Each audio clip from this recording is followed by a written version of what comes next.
کہ آج آپ نے یہ مضمون لگانا، تو میں نے سوچا کہ اچھی بات ہے، اس مضمون کے ساتھ بہت کچھ آپ کو معلومات بھی، آپ کی اصلاح بھی، اور آپ کی ہو جانے والی غلطی کا بھی احساس ہو جائے گا اور احتیاط ہو جائے گی۔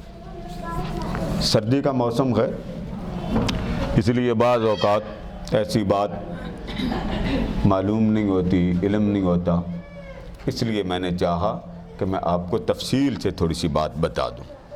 سب سے پہلے یہ یاد رکھ لیں کہ انسان، یہ جو آپ کا جسم ہے نا، اب اس کے اوپر آپ نے کپڑا پہنا، جب آپ کسی جگہ جاتے ہوں، کھانا کھاتے ہیں، کوئی فنکشن ہے، کوئی پروگرام ہے، آپ کے ساتھ 2-4 بچے بھی بیٹھ جاتے ہیں، اور اکثر ایسا ہوتا ہے کہ جب آپ پروگرام میں بیٹھے ہوتے ہیں اس وقت آپ کو اپنے لباس کی بڑی فکر ہوتی ہے، کوئی ادھر سے ڈسٹ نہ لگ جائے، آئس کریم نہ لگ جائے، کلفی نہ لگ جائے۔ فنکشن جو ایسا ہوا تو فنکشن میں اتنا بچنا بڑا محال ہوتا۔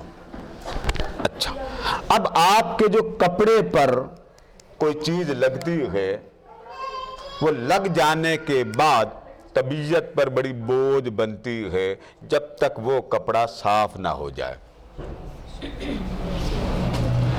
اب یہ چیز نوٹ کریں کہ آپ کے کپڑے پر لگی ہے، جسم پر تو نہیں لگی، اور آپ پریشان ہو گئے۔ اچھا، بعض اوقات کوئی ایسی چیز لگتی ہے، دیکھنے میں تو وہ تو عام ہوتی ہے، مگر محسوس کرنے میں کراہت اتنی آتی ہے، آپ پروگرام میں سے اٹھ کے اس کو صاف کرنے نکلتے ہو۔ ایسا ہوتا ہے کہ نہیں؟ یہ آپ کو سمجھا رہا ہوں کہ پاکیزگی یہ کیا ہوتی ہے، طہارت کیا ہوتی ہے۔ بعض چیزیں، آئس کریم ہے، دہی ہے، دودھ ہے، مشروب ہے، پانی ہے، کپڑے کو لگ جائے، آپ گھبراتے نہیں، آپ کہتے ہیں خیر ہے۔ اب وہ چیز آپ کے کپڑے کو لگی کہ جس سے نماز میں کوئی رکاوٹ نہیں ہے، آپ نماز پڑھ سکتے ہیں، کیونکہ ناپاک شے تو آپ کے کپڑے کو لگی نہیں۔ ایک ہوتا ہے آپ کے جسم کو کوئی شے لگ جانا، اب وہی چیز آپ کے جسم کو لگتی ہے تو پھر آپ کی طبیعت پر بوجھ ہوتا ہے کہ یہ لیس ہے، لیکوڈ ہے، مشروب ہے، اس کو صاف کیے بغیر نماز نہیں پڑھنی۔ ہمارے ہاں کیونکہ واش روم عموماً بیسن پر کھڑے ہو کر خواتین وضو کرتی ہیں، اور نیچے سے ساری جو شلوار کا کنارہ ہے وہ سارا لت پت ہوتا ہے آپ کے وضو کے گرے ہوئے قطروں سے۔ وہ قطرہ پہلے زمین پر گرتا ہے، پھر آپ کے کپڑے سے لگتا ہے، اوپر سے آپ غسل کر رہی ہیں، آپ اپنے وضو کر رہی ہیں، طہارت کر رہی ہیں، نیچے سے آپ کے کپڑوں کے ساتھ غلاظت لگ رہی ہے۔ اور سوچ لیں کہ جب آپ نے اللہ کے حضور کھڑے ہونا ہے تو اپنے آپ کو یہ سوچیں کہ میں کریم کے سامنے کھڑے ہونا ہے جس نے مجھے اتنا اچھا بنایا، تو کیا میں اس کے لیے اچھا بن کے آئی؟ ظاہری طور پہ جو چیز ہوتی ہے وہ آپ دھو دیتے ہو۔ اچھا، بعض چیزیں ایسی ہوتی ہیں کہ جو آپ کے بدن کو لگتی ہیں، مثلا بچہ ہے، اس کی کوئی غلاظت لگ گئی، پیشاب ہے، اب پیشاب کے لیے آپ کو جاننا چاہیے کہ اسے دھونا پڑتا، اس کے بغیر آپ کا پورا جسم پلیت ہے، صرف اتنا حصہ، شمار یہی ہوگا پوری باڈی آپ کی ناپاک۔ بچہ الٹی کر دے، کے کر دے، ومٹنگ کر دے، یاد رکھیں کے اور پوٹی یک برابر ہے، اس کا حکم بھی وہی ہے جو عموماً پوٹی کا ہوتا ہے۔ حکم کیا ہے کہ آپ اپنے جسم کو صاف کریں، اچھی طرح صاف کریں۔ سمجھ گئے نا بات کو؟ اب آپ کو سمجھ آ بھی رہی ہے کہ نہیں آ رہی کہ بس ایسے ہی اللہ تو میں چلتا جاؤں؟ اب آ جائیں، بعض اوقات جب کپڑے پر یا جسم پر کوئی چیز لگتی تو بڑی طبیعت بے چین ہوتی۔ یاد رکھیں اور یہ پلے باندھ لیں، بے چین اس کی طبیعت ہوگی کہ جس کے ساتھ اللہ محبت کرے گا۔ تو جس نے بے چین ہونا ہی نہیں، ٹھیک ہے جی بعد میں کر لیں گے، شام کو کر لیں گے، صبح کی عورت اٹھی ہے، شام تک اس نے ایک نماز نہیں پڑھی، اس کی غلاظت بھی لگی ہے، بچے کی پوٹی بھی لگی ہے، بچے کا پیشاب بھی لگا ہے، ماں کے مرتبے پہ اللہ نے اس کو رکھا ہے، مگر احساس نہیں ہے کہ میں نے یہ کام کرنا ہے کہ نہیں کرنا۔ اور اللہ کیا فرماتا کہ جن کو فکر رہتی ہے نا میں صاف ہو جاؤں، باطہارت ہو جاؤں، فرمایا تمہیں فکر رہتی ہے پاک ہونے کی، اور مجھے تمہارے پاک ہونے کے طریقے پر اتنی محبت ہو جاتی ہے تو میں سب فرشتوں کو کہتا ہوں کہ دیکھو اسے اتنی فکر ہے کہ میں نے اس کا بندہ بننا ہے، اپنے جسم پر تھوڑی دیر کے لیے غلاظت کا لگنا بھی برداشت نہیں کرتا۔ آپ کو پتا نا پہلے زمانے میں واش روم تو ہوتے نہیں تھے، گھر سے باہر چلے جاتے تھے تو مٹی کے ڈھیلے استعمال کرتے تھے۔ اس وقت کیا ہوتا تھا، یہ مٹی ہوتی تھی۔ اب تو گھروں میں بہت جدید سب کچھ آ گیا، اب تو طہارت پر تو کچھ کہنے کی ضرورت نہیں، ہاں اتنی کہنے کی طلب رہ جاتی ہے ہمارے لوگوں نے طہارت کے تصور کو سمجھنا ہی چھوڑ دیا۔ اور یاد رکھیے آپ کے سامنے غسل ہوتے ہیں نا میتوں کو غسل ہوتے ہیں نا، اس وقت سوچا کرے کہ میرا بھی وہ وقت اس تخت پر آنا ہو۔ جتنے پاک رہیں گے اللہ اتنی آپ کے ساتھ محبت کرے گا۔ اب یہ جو جسم پر آپ کے طہارت غلاظت لگ جاتی ہے تو آپ دو طریقے اختیار کرتے ہیں، یا تو نماز پڑھنے کے لیے وضو کرتے ہیں، اور وضو کرتے ہوئے اکثر خواتین اپنے کلائیاں خشک چھوڑ دیتی ہیں، ایڑی اور کلائی۔ اس کے لیے آپ ہمارے ادارے میں کورس سیکھیں طہارت کے موضوع پر، اور آ کر سیکھیں کہ طہارت ہوتی کیا ہے، غسل کیسے کرتے ہیں، طہارت وضو کرتے ہوئے آپ کی کون کون سی کمی ہے، غسل کرتے ہوئے آپ کیا کر جاتے ہیں، کیا کرنا چاہیے۔ اور میں آپ کو یقین سے بتاتا ہوں اکثریت کو غسل واجب کا پتہ ہی کوئی نہیں، سنا کہ ادھر سے سنا ادھر سے سنا، چلیں جی غسل اس کو کہتے ہیں، گوتا لگایا نہا لیا۔ آپ کے جسم کو نہانا یا سارے جسم پر پانی بہانے کی شرائط کیا ہوں؟ آپ نے ڈونگا لیا ایک بار نہا لیا باہر آ گئے، نہیں، آپ نے غسل نہیں کیا۔ آپ نے صرف کلی کی، ناک میں پانی ڈالا تو آپ کی باڈی پر کسی جگہ بھی بال خشک رہ گیا تو آپ کے اوپر نماز پڑھنے کا عذاب ہوگا، ثواب نہیں ہوگا۔ آقا نے نہیں فرمایا بعض لوگوں کی نماز سلام پھیرنے کی دیر ہوتی ہے، نماز بد دعا کرتی، تو نے مجھے اس طرح پڑھا خدا تیرا کھانا خراب کرے۔ اس لیے میں نے یہ مضمون چاہا۔ اب سنیے، سردی کا موسم ہے، آپ نے گیزر بھی لگوائے ہوں گے۔ آقا علیہ السلام نے فرمایا، حضرت ابو ہریرہ رضی اللہ تعالیٰ فرماتے ہیں کہ جب بندہ وضو کرتا ہے نا، بس یہ ہاتھ دھوئے تو اللہ پاک اس کے ہاتھ کے سب گناہ، وہ وضو کا پہلا حصہ بسم اللہ پڑھی، الحمدللہ پڑھی، ہاتھ دھونے کی بات ہوتی ہے تو اللہ اس کے ہاتھ کے سب گناہوں کو معاف کر دیتا۔ آپ اس کی کرم نوازی دیں، کلی کی تو آپ کی زبان کے گناہ معاف، چہرہ دھویا تو چہرہ دھونے کے ساتھ چہرے کے گناہ، اس میں آنکھ بھی ہے، اس میں ناک بھی ہے، اس میں زبان بھی ہے، یعنی سارے اعضاء آپ کے دھل گئے تو آقا فرماتے ہیں کہ وہ جب وضو مکمل کر لیتا ہے تو اس طرح ہو جاتا ہے کہ جیسے اس کے جسم پر کسی گناہ کا نام و نشان موجود نہیں۔ یعنی آپ جب وضو کریں تو اپنے دل کو مسرت والا بنایا کریں کہ کتنی خوش بخت ہوں میں کہ مجھے کریم نے وضو کا طریقہ بتایا، میری نماز تسبیح سے بھی پہلے اللہ میرے گناہوں کو معاف کر دیتا، نماز تسبیح بعد میں پڑھیں۔ اسی طرح فرمایا قیامت کے دن ہوگا جب تم میرے پاس آؤ گے اور میں تمہیں پہچان لوں گا کہ یہ میرے غلام آ رہے ہیں۔ صحابہ نے پوچھا حضور آپ کیسے پہچانیں گے؟ فرمایا جہاں جہاں تمہارے وضو کا پانی پہنچا ہوگا قیامت کے دن تمہارا چہرہ، تمہارے اعضاء چمکتے ہوئے نور کی طرح مجھے نظر آئیں گے تو اللہ چمکا دے گا اور چمکتے مجھے دکھا دے گا۔ لیکن ایک آقا کریم نے ایک بات بھی کہی، فرمایا یہ جو چمک دمک تمہیں ملنی یہ صرف تمہیں ملے گی، پہلی امتوں کو نہیں، اور یہ خاصہ صرف میرے غلاموں کا ہوگا۔ وہ وضو کرتے رہے ہوں گے ان موسموں میں، 5 وقت عبادت کے لیے وضو کرتے تھے، تو جب میرے پاس آئیں گے قیامت کے دن تو آج تو آپ خیر اور کریمے لگا کے چمکتے ہیں نا، رب نور کا آپ کے اوپر ایسا رنگ لگا دے گا کہ آپ کے چہرے دور سے آمنہ کے لال دیکھ کے سمجھ جائیں گے وہ چمکتے دمکتے چہرے والا میرا غلام آ رہا۔ اب آپ خود سمجھ لیں، فرمایا میرا حوض مقام عدن سے لے کر ایلا تک، یعنی فرمایا اتنا بڑا، اور اس کا پانی برف سے زیادہ سفید ہے، شہد سے زیادہ ملے دودھ سے زیادہ میٹھا ہے، اور وہاں جو برتن پڑے ہیں نا، برتن حوض کے کنارے، وہ ستاروں سے زیادہ۔ گن لیتے ہیں ستارے؟ جی آج رات گن لیں، جہاں آپ کی چارپائی ہونی ہے رات کے 1 بجے ستارے ادھر ہو جاتے ہوں، صبح آگے چلے جاتے ہیں۔ گننا کیا؟ اللہ نے آپ کو گنتی کا ایک نظام دے دیا، گن نہیں سکتے۔ فرمایا کہ وہاں پر جب تم آؤ گے تو آقا کریم سے صحابہ نے پوچھا آقا آپ ہمیں کیسے پہچانیں گے؟ فرمایا میں دوسروں کو روکوں گا جن کو میں نہیں جانتا، میں کہوں گا ہٹ جاؤ ہٹ جاؤ، یہ میرا حوض ہے اور یہاں حوض پر میرے غلام آئیں گے۔ پوچھا حضور آپ کو پتہ کیسے چلے گا کہ آپ کے غلام آئیں گے؟ فرمایا تمہارے چہرے اور تمہارے پاؤں پر وضو کے نشان کے صدقے اللہ نور کی چمک لگا دے گا، چمکتے تم جاؤ گے، پہچانتا میں چلا جاؤں گا۔ کبھی کبھی ٹھنڈے پانی سے بھی وضو کرنے کی عادت ڈال لیا کریں نا، کیا خیال ہے؟ مشکل تو نہیں۔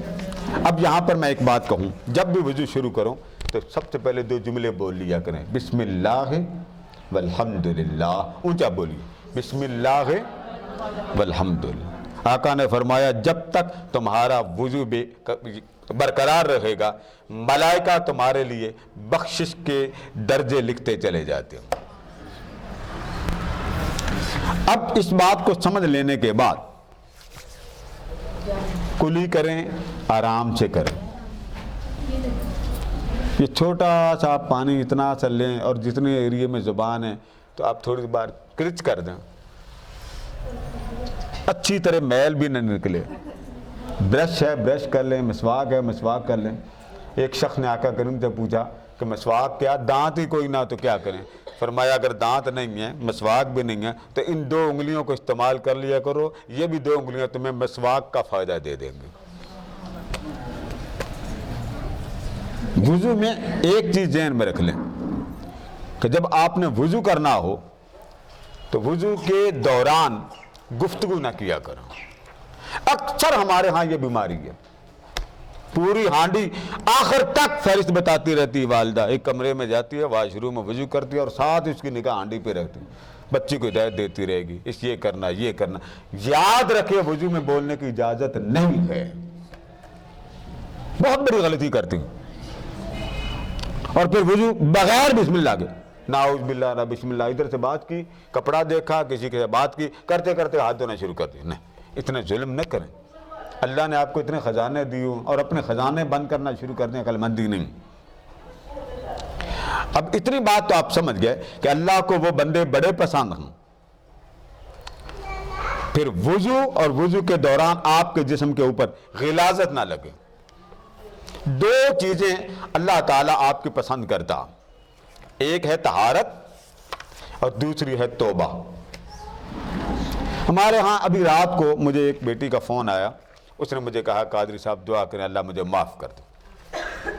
میں نے زیادہ نہیں پوچھا، میں نے کہا اچھا بیٹے آپ استغفار کر لیں۔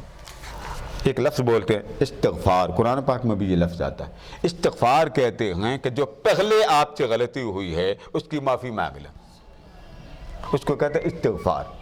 اور توبہ کس کو کہتے ہیں؟ یا اللہ میری توبہ، آئندہ میں یہ نہیں کروں گا۔ توبہ کا مطلب ہوتا ہے رجوع کرنا۔ آپ کہتے ہیں باری تعالیٰ پچھلی معاف کر دے، وہ جو پچھلی آپ معافی مانگتے ہیں اس کو استغفار کہتے ہیں۔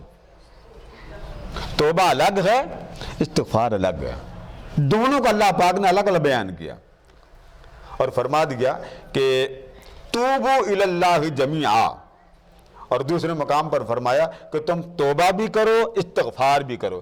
تو پچھلے گناہوں کی معافی کہلاتی ہے بخشش مانگنا، اس کو کہتے ہیں استغفار، اور آئندہ بچنے کی کوشش کرنا اس کو کہتے ہیں توبہ۔ اب میں آپ کو جب بندہ توبہ کرتا ہے اور آپ کو یہ یقین بتا دوں، توبہ کرنے کی دیر ہوتی ہے۔ آپ نے کہا استغفر اللہ، اب ذرا اونچا پڑھیں، پڑھیے استغفر اللہ، یہ آپ نے پڑھ لیا۔ یا آپ نے پڑھ لیا، میرے ساتھ پڑھیں، استغفر اللہ العظیم الذی لا الہ الا ہو الحی القیوم واتوب الیہ۔ آقا فرماتے ہیں بس تمہارے پڑھنے کی دیر ہے، سمندر کی جاگ سے بھی زیادہ تمہارے گناہ ہوں گے، اس کے پڑھنے کے صدقے اللہ سارے معاف کر دے گا۔ دیکھیں کہاں کہاں اس نے اپنی رحمتیں چھپا رکھی۔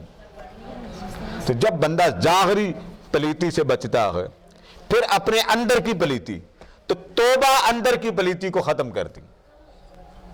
یہ نہیں ہے کہ آپ نے نماز پڑھنی، حسد بھی اندر ہے، آپ کے کینہ بھی اندر ہے، ابھی نماز کے بعد میں نے اس کا کھانا خراب بھی کرنا وہ بھی اندر ہے، میں نے اس کا بیڑا غرق بھی کرنا وہ بھی اندر ہے، بس نماز پڑھ لما میں آ رہی ہوں۔ یہ کیا بات ہے؟ آپ کو اللہ نے تن پاک کرنے کا طریقہ بتا دیا، من پاک کرنے کا طریقہ بتا دیا، اور بغض اتنا، باجی قادری صاحب جب تک ادھر منہ نہ پان لما مجھے سکون نہیں ہونا، اور نماز میں آپ کا حسد بامڑ مچا رہا، بس میں جال ہوں ایک دفعہ میں اس کی تباہی پھیرتی ہوں، پھر آپ روتے ہیں قادری صاحب سکون نہیں ہے۔ سکون کس بات کا آنا؟ جس دل سے اللہ کی مخلوق کے بارے میں نرمی آنی تھی، محبت آنی تھی، وہاں سے تو آپ نے حسد کینہ بغض کے بیج لگا دیے۔ جب دل پاک ہوتا ہے نا تو یاد رکھیں، آپ نے کبھی نوٹ کیا، تلاوت لگا دیں، آپ گھر میں کام کرتے جائیں، مثال کے طور پہ کوئی چیز کھا رہے ہیں، کھاتے کھاتے تلاوت لگا دیں، بچے بیٹھے ہیں، آپ کو اتنا مزہ آئے گا، محفل میں چلے جائیں مزہ آئے گا۔ کسی نعت میں، یہ بھی خالد حسنین صاحب اللہ غریق رحمت کرے جو وفات پا گئے، نعت ہی وہ اتنی خوبصورت پڑھتا، سنتے جائیں بس سنتے جائیں، ایسے لگتا ہے بس تھوڑی دیر ہے مدینے کا دروازہ کھلنے والا۔ کیف آتا ہے کہ نہیں آتا؟ کیف کب آتا ہے؟ جب آپ کا دل صاف ہو۔ آپ کہتے ہیں نا سکون نہیں آیا، بے سکون کے لیے آپ کے اندر کانٹے ہیں، جھاڑیاں ہیں، حسد کی، کینے کی، بغض کی، تو سکون کیسے آئے؟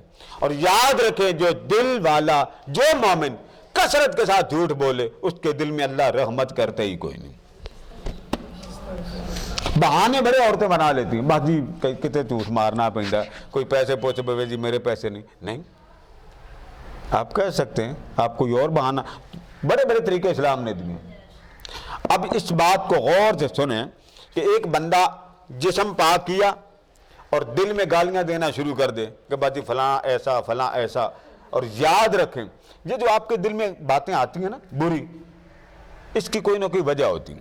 جب انسان بن رہا تھا نا تو یہ فرشتہ کھڑا تھا، سارے ملائکہ کھڑے تھے، اس پر اس خبیث نے، ابلیس نے کھڑے ہو کر کہا تیرے بندے رگڑ رگڑ کے ذلیل کروں گا، تو نے مجھے اپنی بارگاہ سے مردود کر دیا، تیرے بندے ذلیل میں کروں گا۔ اس نے کیا کہا؟ رب بما اغویتنی، میں جب جاؤں گا ان کے پاس تو میں ان کو رگڑوں گا، میں کیا کروں گا؟ لَأُزَيِّنَنَّ لَهُمْ فِي الْأَرْضِ وَلَأُغْوِيَنَّهُمْ أَجْمَعِينَ، میں جاؤں گا رنگ برنگی ان کو شہوتیں دوں گا۔ یہ جو ہمارے ہاں صحابہ کرام کو آپ دیکھیں، ان کے پاس ایک سوٹ ہونا، یہ کسی کے پاس 2 سوٹ ہونا۔ ہمارے ہاں عورت ایک دفعہ بازار چلی جائے نا 15 سوٹ بک کرا کے آتی ہے، 1 سوٹ اپنے ساتھ لے کے آتی، پھر بچت پیسوں کی بھی نہیں ہوتی، پھر رزق میں بھی برکت نہیں ہوتی، کیونکہ آپ نے اپنی برکت کو بکھیر دیا۔ پھر وہ جو 15 بک ہیں ان میں سے 1 لے کے آنا، پیسے 15 کے لینے۔ جتنی آپ کی طبیعت میں شہوتیں، رغبتیں، چاہتیں بڑھیں گی، اتنا دل اللہ کی طرف نہیں جائے گا، نیچے آتا جائے گا، نیچے آتا جائے گا۔ تو ابلیس نے جب یہ بات کہی تو اللہ پاک کے سامنے یہ بات کہی تو اللہ پاک نے فرمایا ان الشیطان، آقا فرماتے ہیں، حضرت ابو سعید خدری فرماتے ہیں کہ جب شیطان کھڑا ہوا اس نے کہا مجھے تیری عزت کی قسم، اے میرے پالنے والے، لا ابرہو اغوی عبادک ما دامت ارواحہم فی اجسادہم، ان کے جسم میں جب تک جان ہے نا، میں تیرے بندے برباد کرتا رہوں گا، اجاڑتا رہوں گا، فنا کرتا رہوں گا، ان کو دنیا میں غرق کروں گا۔ اب یہ بات ابلیس نے کہی تھی۔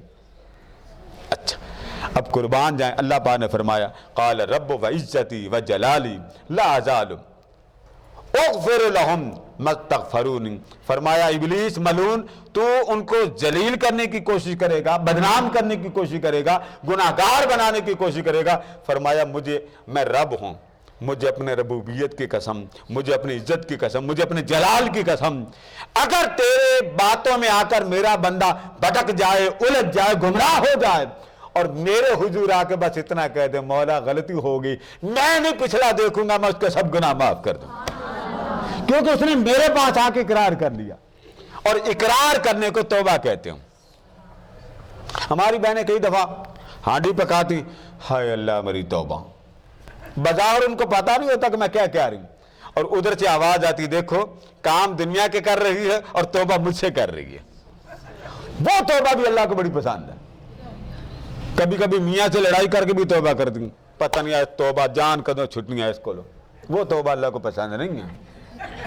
یہ ذرا دھیان سے تھک جائے عورت، ثواب تو ویسے ہی بولے تھی، تھک جائے، اور کئی بار آپ تھکاوٹ میں، حدیث میں آتا ہے کئی بار تھک کر بندہ کہتا ہائے اللہ، کیا کہتا ہے؟ اونچا بولے، کیا کہتا؟ اور میں آپ کو اگلی حدیث سناؤں، جب بندہ کہتا نا ہائے اللہ، تو حدیث پاک میں آتا کہ ایک بندے کو اللہ پاک نے فرمایا جب اس کو پکڑ کر فرشتے لائے نا تو سامنے لائے تو اللہ نے فرمایا جا تجھے بخشا۔ اس نے کہا باری تعالیٰ کیوں بخشا؟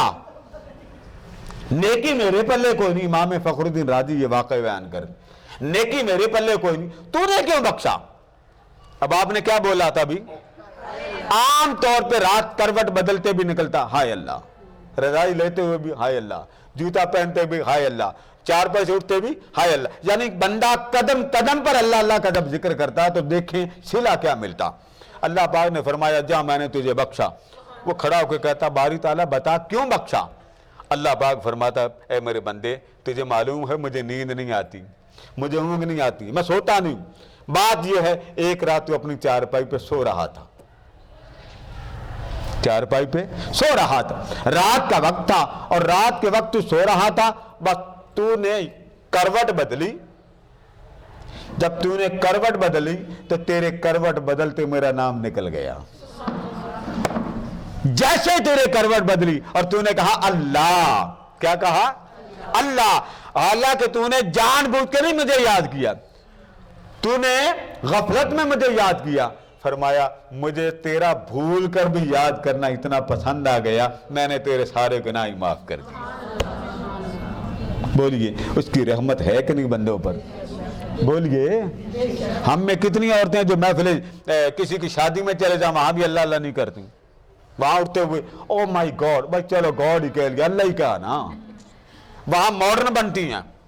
یاد رکھیں کہ ایک بندہ رات کو سو رہا ہو، رب اس کے رات کو سونے کا اب یاد کرنا بھی نہ بھولے، اور فرمایا بندے تو بھول گیا تھا میں نہیں بھولا، تو نے مجھے رات کروٹ بدلتے یاد کیا تھا، جا تیرے یاد کے ہم نے قبول کر لیا اور گناہوں کو معاف کر دیا۔ یہ ہے اس کی یاد، یعنی بندے کے انگ انگ میں اللہ کی یاد آ جائے۔ اور پھر جب بندہ اس کی حسد کینہ بغض نکل جاتا ہے نا، جب تک کینہ رہے گا آپ ولی نہیں بن سکتے، یہ لکھ لیں۔ آپ بھلے سارا قرآن پڑھتی رہیں، ذکر کرتی رہیں، بڑی عورتیں مجھے آپ کے آگے کہتے قادری صاحب سکون نہیں، آپ کے اندر کینہ ہے، بغض ہے، نفرت ہے، حسد ہے، طنز ہے۔ بعض عورتوں کو عادت ہوتی انگلی اٹھا کے بس سارا دن توپ چلاتی رہتی اور رات کو کہتی یا اللہ میں نے بخشی۔ بھائی بخشنے سے پہلے آپ جن پر طنز کر کے آئیں پہلے ان سے معافی مانگے، کیونکہ اللہ کو یہ باتیں پسند نہیں ہیں۔ آپ کا دل کالا، جس دن دل سفید ہو جائے گا، آقا فرماتے ہیں کہ جب کوئی شخص جھوٹ بولتا ہے، گناہ کرتا، ایک دبا اس کے دل پہ اللہ لگا دیتا، جب توبہ کرتا اللہ دبا مٹا دیتا، پھر وہ گناہ کرتا پھر دبا لگا دیتا، پھر وہ توبہ کرتا پھر دبا مٹا دیتا۔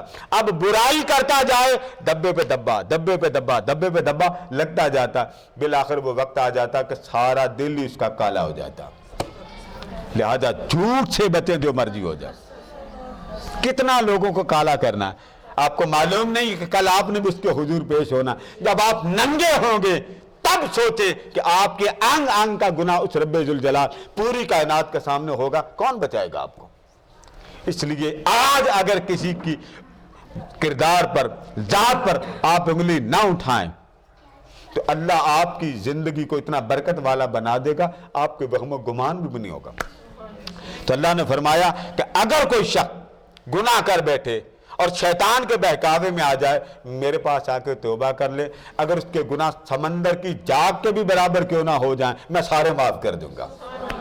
توبہ کا کوئی ٹائم نہیں ہے، یہ نہ سمجھنا شب برات میں توبہ رج کے کرنا گی ہون بھاویں جو مرضی کرے، نہ بات یہ یاد رکھے، توبہ اب کر لیں، دوپہر کو کر لیں، رات کو کر لیں، آدھی رات کو کر لیں، سنتا ہر وقت ہے، سنتا ہر وقت۔ تو جب سننے والا موجود ہے تو توبہ لیٹ کیوں؟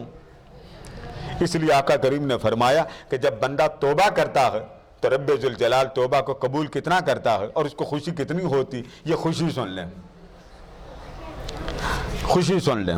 آقا فرماتے ہیں جب کوئی بندہ آ جاتا ہے نا اس کے دربار میں، اور ایسے دربار کا مطلب یہ آپ گھر میں بیٹھیں، آپ بڑی تھکی، ہائے اللہ میں توبہ کروں، تو آقا فرماتے ہیں اللہ کو کتنی خوشی ہوتی۔ فرمایا جب بندہ توبہ کرتا ہے تو فرمایا تمہارے بندوں کی مثال میں دیتا ہوں، کوئی بندہ گاڑی ہو اس کے پاس، جہاں تو حدیث میں اونٹ ہے، گاڑی ہو اس میں سامان ہو، صحرا آ جائے، صحرا میں سے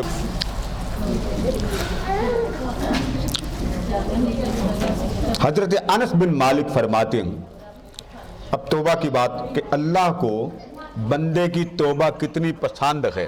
فرمایا ایک گاڑی پہ جاؤ، اس میں سامان رکھا، کھانے کا بھی پینے کا بھی اور کچھ تجارت کا، چل پڑے، راستے میں آ گئے صحرا، وہاں سے آپ گزرے، جب آپ وہاں سے گزرے، یہ آپ کی مثال دے رہا ہوں آقا کریم کی زبان سے کہ اللہ کو توبہ کتنی پسند ہے۔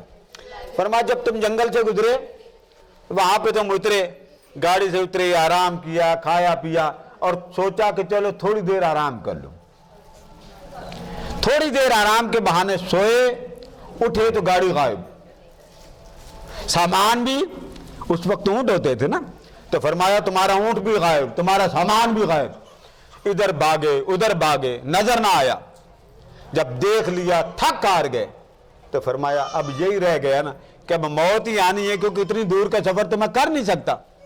میرے آقا نے فرمایا اس حال میں کہ تم پھر دوبارہ اپنی اس جگہ پہ آئے اور آ کے بیٹھ گئے، نیند آئی، سو گئے۔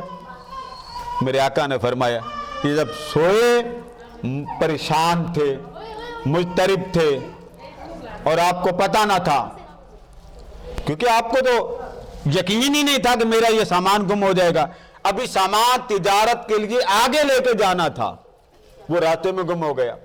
فرمایا جب تم سوئے دوبارہ تمہاری آنکھ کھلی تو یک لخت کیا دیکھا، سامنے آپ کا سامان بھی موجود ہے، اونٹ بھی موجود ہے، کھانے پینے کا بھی سامان موجود ہے، تجارت کا بھی موجود۔ یہ بات کر کے آقا کریم نے صحابہ سے پوچھا بتاؤ کتنی خوشی ہوگی؟ آقا بڑی خوشی ہوگی۔ فرمایا کوئی خوشی کا ٹھکانہ ہوگا کہ مرتے مرتے میں بچاؤں؟ آقا یہ تو بات بڑی۔ فرمایا سوچو کہ جتنی خوشی اس مال کے گم ہونے کے بعد مل جانے پر بندے کو ہوتی ہے، اس سے کئی گنا زیادہ خوشی بندے کی توبہ پر اللہ کو ہوتی ہے۔ اب آپ سوچ سکتے ہیں کہ اللہ کو خوشی کتنی ہوتی، اور وہ بھی بندے کی توبہ پر، اور بات بھی اتنی کوئی نہیں، بس اتنا کہا بندے تو توبہ بس میرے پاس آ، مجھے اتنا کہہ دے مولا غلطی ہوگی، میں پچھلی نہیں پوچھوں گا، میں تیرے سارے گناہ معاف کر دوں۔ یہی وجہ تھی کہ پہلے زمانے کے جو لوگ تھے ان کو چلتے پھرتے نور نظر آتا تھا۔ اب آپ میں کتنی عورتیں جن کو تہجد کے وقت کوئی شے نہیں نظر آتی؟ میرے سمجھ سارے بھئی کیا نظر آیا؟ ہماری آنکھوں نے وہ طلب ہی پیدا نہیں کی، آنکھوں کے اندر وہ طلب ہی نہیں، تو نور کیا نظر آ گیا؟ دور نہ جائیں، رابعہ بصری رحمت اللہ تعالی علیہ کو پکڑ لیں، آپ اللہ سے باتیں کرتی تھی،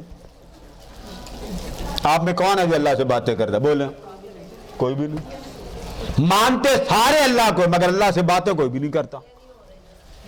تو سوال یہ ہے وہ بھی تو عورت تھی، نبی تو تھی نہیں، بہت بعد میں آئیں اور وقت کے ولی کاملہ بنے، اور آج ہمارا حال یہ کہ ہم سے کوئی پوچھ لے بھی آپ کو زیارت ہوتی نہیں دن ایسی کہ تھے ڈے نے کا بننا بھی نہیں، ثبوت بھی نہیں۔ ان کا حال یہ تھا کہ اللہ سے براہ راست باتیں کرتی تھی. تو فرمایا جتنی اس بندے کو خوشی ہوتی ہے کہ اللہ پاک بندے کی توبہ پر، صرف توبہ پر، اب توبہ پر کتنا وقت لگتا ہے بولنے ذرا. آپ تو چلیں گفتگو کرتی ہیں، بہت بحث و مباحثہ کرتی ہیں، لیکن ایک توبہ پر سیکنڈ بھی نہیں لگتا. اس لیے آقا دو جہاں علیہ السلام کی عادت مبارکہ سی کہ آپ ہر روز کثرت کے ساتھ توبہ فرمایا کرتے تھے. حالانکہ نبی ہیں، نبی وہ گناہ گار نہیں ہوتا، اس لیے آپ کا توبہ کرنا آپ کے درجے بلند کرتا. توبہ کرتے تھے درجے بلند، کیونکہ جس شان کا وہ مقام کا وہ ہستی ہوتی ہے، اس شان اور مقام کے مطابق اس کی توبہ ہوتی ہے. اب آ جائیں حضرت رابعہ بصری رحمۃ اللہ تعالی علیہ کا ایک واقعہ آپ کو سنا دیتے ہوں. آپ کو بخار ہو گیا، بڑے طبیب آئے، علاج کیا، آپ کو آرام کو نہ آیا. طبیبوں نے پوچھا مائی صاحبہ کیا بات ہے، آپ کو بڑا علاج کر رہے ہیں لیکن آپ کو شفا کیوں نہیں ہو رہی؟ آپ بھی کئی دفعہ بیمار ہوتے ہیں نا تو آپ میرے پاس آتے، قادری صاحب بڑیاں دوائیاں کھاتی ہیں پر شفا نہیں ہوتی. یہ اس مالک کے ہاتھ میں ہوتی، شفا دے دے یا شفا نہ دے. تو حضرت رابعہ بصری رحمۃ اللہ تعالی علیہ آپ نے فرمایا کہ شفا نہ ہونے کی وجہ یہ ہے کہ میں ایک دن قرآن پڑھ رہی تھی، تو قرآن پڑھتے پڑھتے میرے سامنے سے وہ آیات آئیں جن میں اللہ پاک نے جنت کے بارے میں وعدہ لکھا. جب جنت کا ذکر آیا نا تو میں بھی انسان ہوں، میرے دل میں جنت کی خواہش پیدا ہوئی. کیا پیدا ہوئی؟ خواہش کہ اللہ مجھے بھی جنت دے. اب اولیاء ہی تب بنتے ہیں جب ساری جنت کو بھی چھوڑ دیں، جہنم کو بھی چھوڑ دیں، جنت کی نعمتیں بھی چھوڑ دیں اور صرف رب سے محبت کریں. جب رب سے محبت کی طرف پیدا ہوتی، اللہ نور بھی بھیجتا ہے، تجلیاں بھی بھیجتا ہے، انوار بھی بھیجتا ہے. پھر آپ رات کو سوتے ہیں تو ایسے لگتا ہے جیسے سامنے آمنہ کا لال ہے اور میں حضور کی محفل میں بیٹھے ہوں. یہ جو آپ کو نیند آتی بڑی پریشان ہوتے، کیوں ہوتے ہیں؟ اس لیے کہ ہم نے دل ایسا نہیں بنایا جو ہر قسم کی غلاظت سے پاک. اب رابعہ بصری کی سن لیں. آپ تو پوچھا حضور کیا ہوا؟ فرمایا میں جنت کا ذکر آ گیا. تو ذکر جنت کا تھا، محبت میری اللہ سے تھی، تو پڑھتے پڑھتے میرے دل میں ایسے ہی خیال آیا کہ باری تعالیٰ مجھے بھی جنت مل جائے تو کتنا اچھا ہوگا. بس اتنا خیال آنے کی دیر تھی، اللہ مجھ سے ناراض ہو گیا. تو جب مجھ سے میرا رب ناراض ہو گیا تو اللہ نے مجھ سے کہا رابعہ محبت کے دعوے ہم سے کرتی ہے اور طلب جنت کی کرتی ہے. بس اتنی بات پہ میرا مولا مجھ سے ناراض ہو گیا. اب ہم میں کتنے ہیں جو صرف جنت کے طالب ہوں؟ جی بولیے نا. جنت مال کھاواں گے، انگور کھاواں گے، اور رابعہ بصری کی جنت دیکھ لیں. کئی ایسے لوگ ہیں جو جنت کی طرف خود جائیں گے، یہ یاد رکھیں دنیا میں، اور کئی ایسے لوگ ہیں کہ جن کی طرف خود جنت چل کے آئے گی. وہ کون سے جن کی طرف جنت چل کے آئے گی؟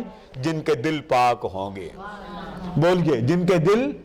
اور پاک کرنے کا ارادہ آج کر لیں کہ آج کے بعد حسد نہیں کرنا، کینہ نہیں کرنا، بغض نہیں کرنا. کیوں؟ ساری عمر یہ کیڑے مکوڑے دل میں لے کے ہم آخری عمر میں پہنچ جاتے ہیں، اور پھر اللہ پھر بھی بھرم رکھتا ہے کوئی بات نہیں میں نے معاف کیا، کوئی بات نہیں میں نے معاف. وہ تو ہر بار معاف کرتا. آپ کو پتا ہر رات اللہ پاک اپنی شان کے مطابق زمین پہ آتا. جب ہر رات اللہ اپنی شان کے مطابق آتا ہے تو آقا فرماتے ہیں ہر رات کو آ کے کہتا الا من مستغفرین، ہے کوئی مجھ سے معافی مانگنے والا آ جائے، میں آ گیا ہوں. اگر گناہوں کی کوئی گٹھڑی لے کر مجھ سے ملنا چاہتا ہے تو میں رحمت کی گٹھڑی لے کر اس سے ملاقات کروں. ہر رات کو وہ ملاقات کی آواز دیتا. اب آپ ذرا نوٹ کریں کتنی عورتیں تہجد پڑھتی ہیں.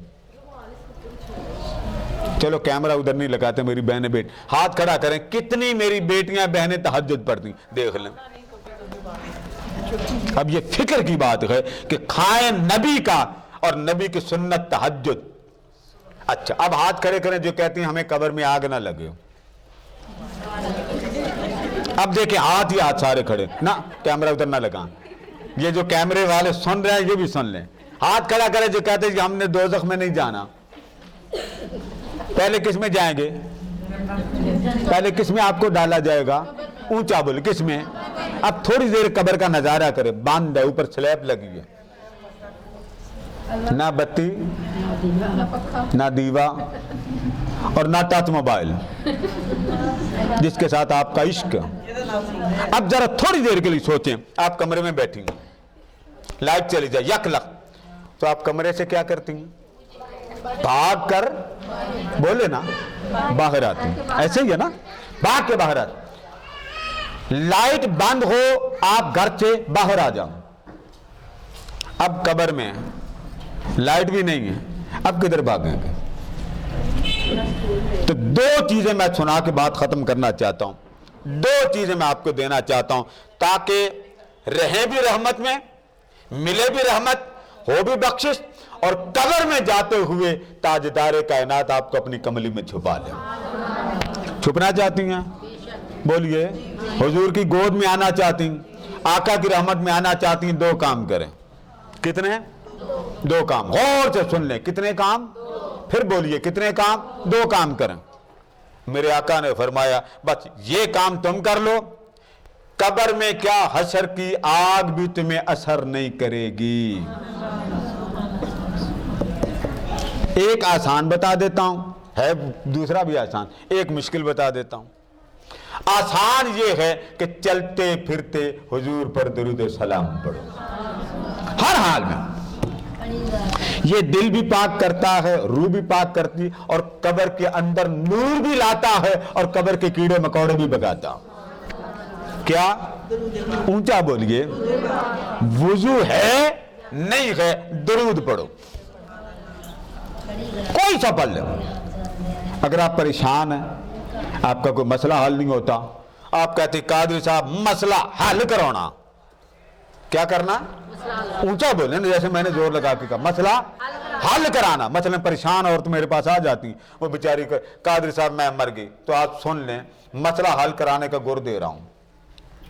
ہر رات کو عشاء کے بعد مسئلہ بھی حل ہوگا اور حضور کا دیدار بھی ہوگا.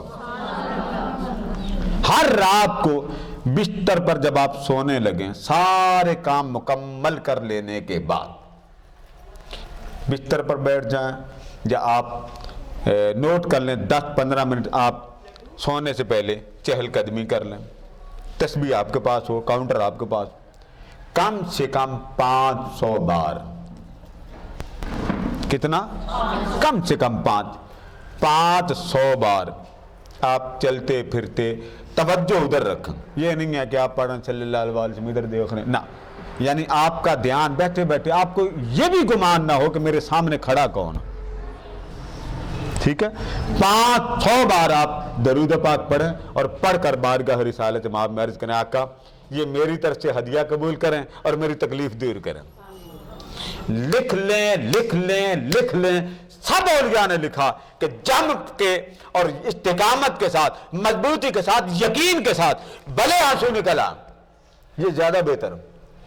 بے باساں چیخا مار کر اور اس طرح ہو رہے ہیں کہ جیسے اولاد اپنے ماں باپ سے کوئی شے مانگتے ہوئے روتی، دانے نکل جائیں.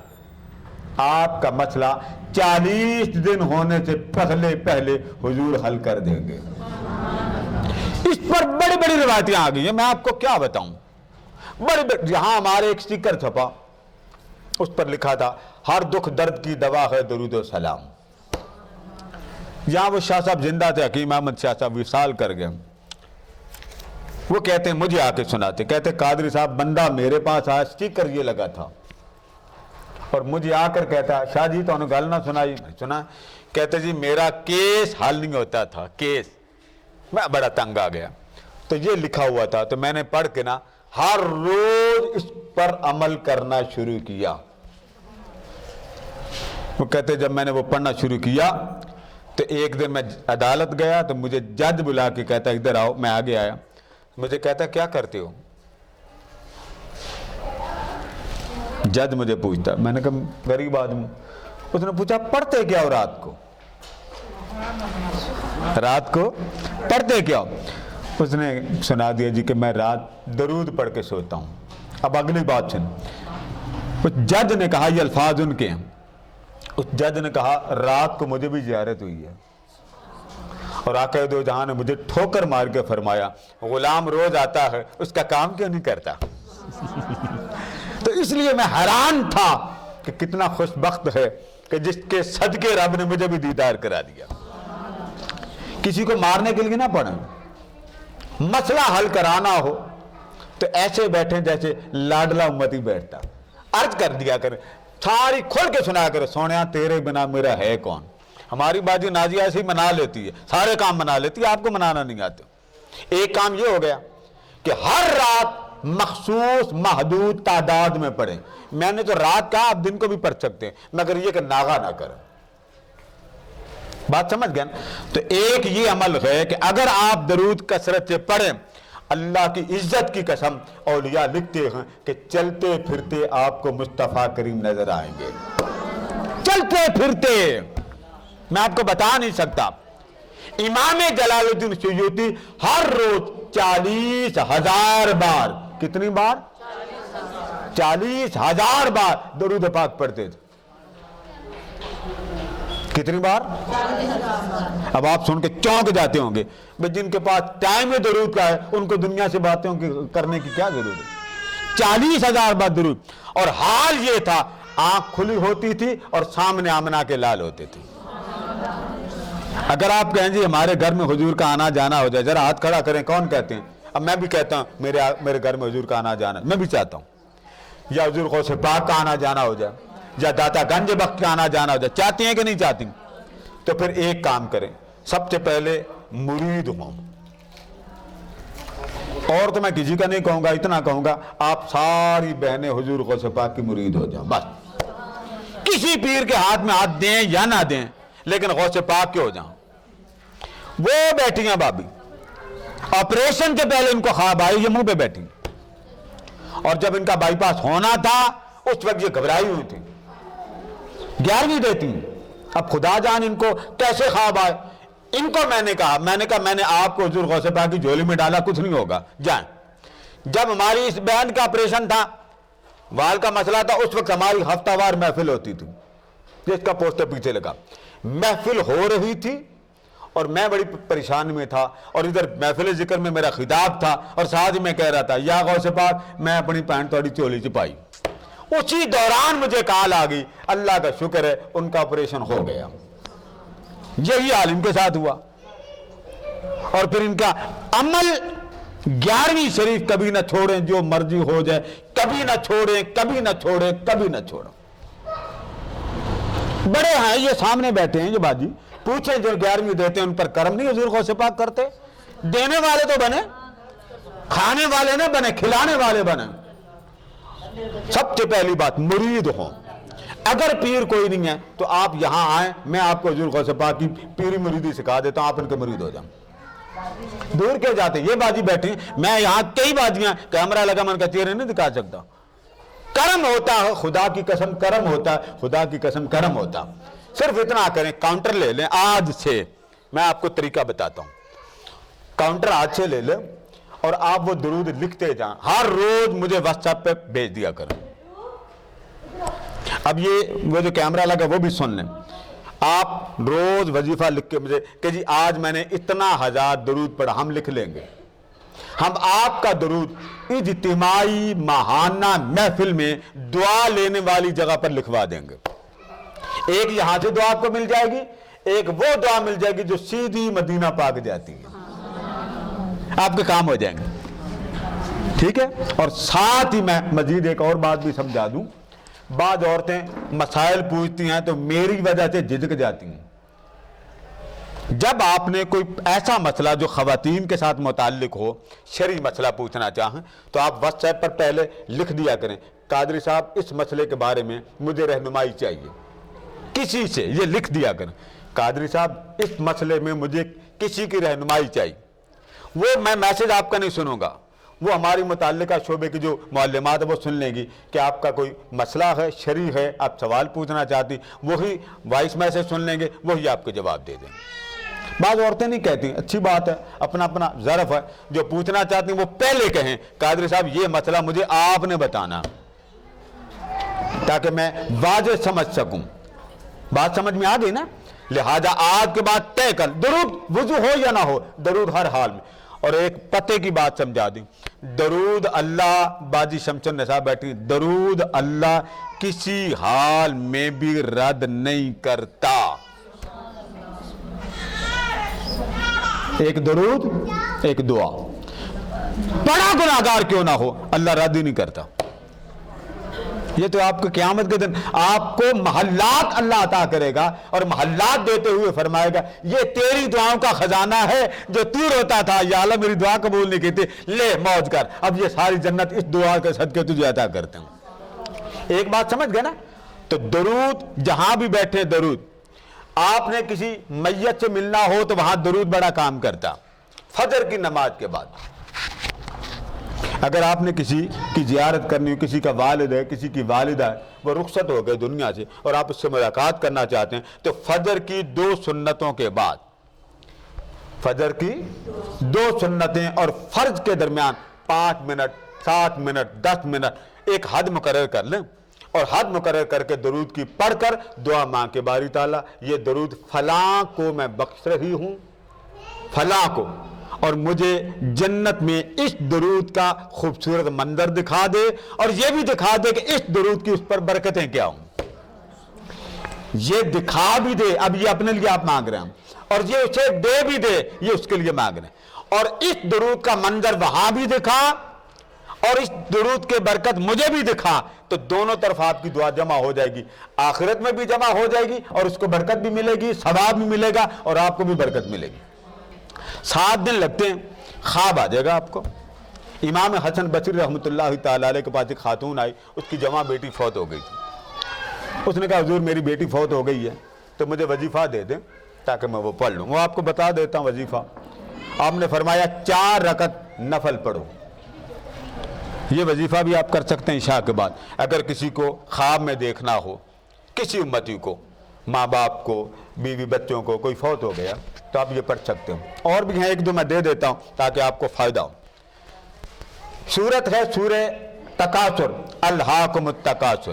فرمایا 4 رکعت ادا کرو اور ہر رکعت میں ایک بار سورہ تکاثر پڑھو، تمہیں خواب میں نظر آ جائے۔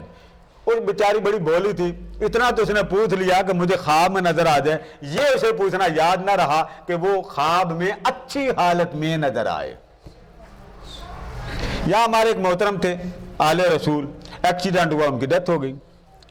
ایک محترم تھے، انہوں نے یہ وظیفہ مجھے بتایا قسم اٹھا کے، کہتے ہیں قادری صاحب فجر کی سنت اور فرضوں کے درمیان میں درود پڑھتا تھا، اور میں روز یہ دعا کرتا تھا یا اللہ اس سید کی مجھے زیارت کرا دے۔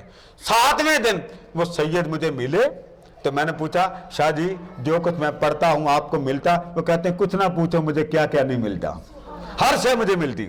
وہ کہتے تھوڑا سا بتا دیں۔ وہ کہتے جب وہ بتانے لگے تو ادھر سے میری اللہ نے آنکھ کھول دی، کیونکہ جنت کی راز نہیں کھولے جاتے۔ تو ہر رکعت میں اس نے سورہ تکاثر پڑھی، تو بڑی پریشان ہو کے آ گئی، آ کے کہتی حضور مسئلہ بڑا خراب ہے۔ فرمایا کیا ہوا؟ کہتی بیٹی تو میں نے دیکھی ہے مگر ہے جہنم میں۔ کہاں ہے؟ اب ذرا یہ 2 وظیفے دینے، اس میں یہ وظیفہ ذرا لمبا ہو گیا۔ فرمایا بی بی تو جا، اب میں جانوں میرا کام جان۔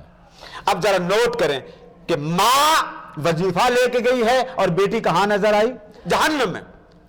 کچھ دنوں کے بعد امام حسن بصری نے خواب دیکھا کہ ایک نوجوان بچی ہے، اس کے سر پہ نور کا تاج ہے، وہ آپ کے قریب آئی تو آپ کے پاس آ کے سلام کرتی، پوچھتی آپ مجھے جانتے نہیں؟ فرمایا بیٹی میں نہیں جانتا۔ اس نے کہا میں اس عورت کی بیٹی ہوں جو آپ سے وظیفہ لے کے گئی۔ آپ نے فرمایا بیٹا وہ تو کہتی تھی کہ تو جہنم میں ہے، میں تیرا نظارہ ہی اور دیکھ رہا ہوں کہ تیرے سر پر نور کا تاج ہے، بات کیا؟ اس نے کہا جب اس نے دیکھا تھا وہ بھی صحیح تھا، میں واقعی جہنم میں تھی۔ ہوا یہ کہ ہمارے قبرستان سے جتنے لوگوں کو عذاب ہو رہا تھا وہ کافی تھے، بس ایک اللہ کا بندہ گزرا، اس نے گزرتے گزرتے آمنہ کے لال پہ درود سلام پڑھ دیا۔ اللہ کو اتنی غیرت آئی کہ جس مقام پر کوئی درود پڑھتا ہوا چلا جائے اس مقام پر عذاب کیوں ہوں؟ فرمایا ملائکہ جتنے آگ میں جل رہے ہیں اس میرے محبوب کے درود کے صدقے سارے جہنمی جنتی بنا دو۔ تو مجھے بھی اللہ نے جنت میں ڈال دیا۔ اب دیکھیں کہ وہ عورت جہنم میں تھی تو کس کے صدقے جنت میں گئی؟ اونچا بولے۔ لہذا جتنے فوت ہو گئے سب کو ایصال ثواب کیا کر۔ اب درود کے مسئلہ حل ہو گیا آپ کا۔ تو فجر کی سنت اور فرضوں کے درمیان درود جتنا مرضی پڑھ لیں۔ اس کے علاوہ بھی عمل دے دیتا ہوں، رات کو سوئیں بستر پر الحمد شریف 1 بار پڑھیں، قل شریف 3 بار پڑھیں، الحمد شریف 1 بار اور قل شریف، یہ مجھے علامہ محمد یعقوب رضوی صاحب کی طرف سے ملا تھا۔ اور لیٹ جائیں، اللہم صلی علی سیدنا محمد وعلی آلہ وسلم۔ اب یہ یوٹیوب سے لے لیجئے گا، بار بار ریپیٹ تو نہیں کروں گا۔ یہ درود پڑھتا پڑھتا سو جائے اور یہ نیت کرے جو پڑھا وہ فلاں کو بخشا، تو وہ جو خواب میں وہ جس کے لیے آپ نے پڑھا وہ خواب میں آ کے آپ کو بتائے گا کہ اللہ پاک نے مجھے معاف بھی کر دیا ہے اور اپنی رحمت بھی نوازی۔ ایک وظیفہ ہو گیا۔ اب دوسرا اور آخری وظیفہ سورہ ملک۔ کون سی سورت؟ آقا فرماتے ہیں کہ اگر سورہ ملک پڑھنے والا بھلے جہنم میں چلا جائے، سورہ ملک پڑھنے والا بھلے جہنم میں کیوں نہ چلا جائے، سورہ ملک اللہ کے حضور کھڑی ہوتی ہے اور اس وقت تک اللہ سے التجا کرتی رہتی ہے جب تک بندہ جہنم سے نکل کر جنت میں نہ چلا جائے۔ یعنی وہ سورہ ملک اس بندے کو جہنم ہی نہیں رہنے دیتی، وہ جہنم سے نکال کر جنت میں دھکا مار کے آ جاتی۔ اب یہ 2 وظیفے اتنے آسان ہیں تو اپنے لیے بھی پڑھا کریں اور حضور کی امت کے لیے بھی پڑھا کریں۔ ٹھیک ہے، تو اللہ پاک ہماری آج کی مقدس محفل قبول فرمائے۔ جی اللہم صلی علی سیدنا و مولانا محمد الحبیب المحبوب شافی العلل و مفرج الکروب وعلی آلہ وصحبہ وبارک وسلم۔ اللہم اغفر للمؤمنین والمؤمنات، اللہم اغفر لی ولوالدی وللمؤمنین یوم یقوم الحساب۔ باری تعالیٰ ہماری آج کی محفل میں بالخصوص آقا کے نعت خوان خالد حسنین خالد صاحب جن کا آج کلخ ہے، مولا یہ جتنی ماں بہنیں بیٹیاں جو دور بیٹھے سن رہے ہیں ان سب کی دعاؤں میں شامل ہونا، التجائیں پیش کرنا اپنی بارگاہ میں قبول منظور فرما۔ مولا جتنے دنیا سے چلے گئے ان کی قبروں کو روشن فرما، ان کی قبروں کو منور فرما، ان کی قبروں کو بلند بالا آقا دو جہاں کی شفاعت والی جگہ اور مقام عطا فرما۔ جتنے بیمار ہیں، تنگ دست ہیں، پریشان حال ہیں اور جن کے گھر میں بے روزگاری ہے، تنگی ہے، میاں بیوی کے تعلقات کشیدہ ہیں یا روزگار نہیں ہے یا بچوں کے امتحانات میں کمزوری ہے، صحت نہیں ہے، گھر میں بیماریوں نے ڈیرے لگائے، تجھے تیرے حبیب کی محبت کا واسطہ سب کے گھروں میں رحمتوں کا نزول فرما دے، کرم کا نزول فرما دے۔ مولا ان بیٹیوں کو کوئی لالچ نہیں، کوئی طلب نہیں، کوئی طرب نہیں، صرف اس لیے آتی ہیں کہ تیرے محبوب کی رحمتوں کا فیض ملتا ہے، کرم کا فیض ملتا ہے، محبتیں ملتی ہیں۔ مولا ان بیٹیوں کے، ان بہنوں کے، ان ماؤں کے مان کو اپنے کرم سے قبول فرما، تمنائیں قبول فرما۔ معلوم نہیں ان کے گھر میں کتنی پریشانیاں ہیں، ان کے گھروں میں بھی وہ صحابہ کرام کی برکتیں، رحمتیں، لطف و کرم ان پر بھی جاری و ساری فرما۔ یا اللہ ہر ذلت سے بچا، وحشت سے بچا، بدنامی سے بچا، سختی سے بچا، آفات و حادثات و بلیات سے بچا، ہر قسم کے ظاہری اور باطنی امراض سے محفوظ فرما۔ جن بچیوں کے آپریشن ہیں مولا ان کو آپریشن سے بچا، جو مختلف مراحل میں ہیں مولا سارے مرحلے دور فرما دے، جو سختی میں ہیں ان کی سختیاں دور فرما۔ مولا زندگی میں جب تک زندہ ہیں اپنے محبوب کے دین کی نوکری کی توفیق عطا فرما، آقا کے دین کی خدمت کی توفیق عطا فرما، خدمت خلق کی توفیق عطا فرما۔ دور بیٹھے میرے بیٹے، میرے بیٹیاں، میرے احباب، میری مائیں، میری بہنیں، میری بیٹیاں اور جتنے بزرگ مجھے دور دیکھ رہے ہیں مولا ان کی اٹھے ہوئے ہاتھوں کو قبول و منظور فرما۔ جس نے جو مراد یہاں پیش کی ہے مولا اس کی مراد پوری فرما۔ کوئی سختی میں نہ ہو، ذلت میں نہ ہو، آفات و حادثات و بلیات میں نہ ہو، ہر ایک گھر میں رحمتوں کا نزول فرما، ہر ایک کے گھر میں رحمتوں کا نزول فرما، ہر ایک کے گھر میں رحمتوں کا نزول فرما۔ اس ادارے کو کامیابی عطا فرما، ترقی عطا فرما، وسعت عطا فرما، بلندی عطا فرما۔ جو ادارے کے ساتھ منسلک ہیں مولا، ان بہنوں کو، یہ میرے دستے بازو بنی ہیں، ان کو دین کی خدمت خلق کی، ویلفیئر فاؤنڈیشن کی زیادہ سے زیادہ بڑھ چڑھ کر خدمت کرنے والا بنا۔ مولا جو بیمار ہیں اور تنگ دست ہیں، بدحال ہیں، جن کو روزگار نہیں ملتا، جن کے بچے نہیں ہوتے، مولا جس جس کی جو مراد ہے وہ قبول فرما، جس جس کو جو مراد ہے وہ پوری فرما۔ ہماری باجی، ان کی بیٹی کا آپریشن ہے مولا، اس کو کامیابی عطا فرما اور صحت والی زندگی عطا فرما۔ دور بیٹھے مولا سب کی دعائیں تیرے دربار عالیہ میں پیش ہیں، آقا دو جہاں کے نالین کے صدقے سب کی دعائیں قبول و منظور فرما۔ ہماری یہ ماہانہ محفل منہاج القرآن علماء کونسل کے تحت ہوتی ہیں، مولا ہماری ہر محفل کو اپنے دربار عالیہ میں قبول و منظور فرما۔ جو دنیا سے رخصت ہو گئے ان کو حضور کی شفاعت نصیب فرما، اور ہمارا دنیا سے رخصت کا وقت ہو اور زبان پر کلمہ ہو اور تیرے حبیب پر درود و سلام ہو۔ وَأُفَوِّضُ أَمْرِي إِلَى اللَّهِ وَاللَّهُ بَصِيرٌ بِالْعِبَادِ وَصَلَّى اللَّهُ تَعَالَى عَلَى حَبِيبِ سيدنا مولانا محمد وعلى آلہ وأصحابہ اجمعین برحمتک یا ارحم الراحمین۔ جی بیٹے بند کر۔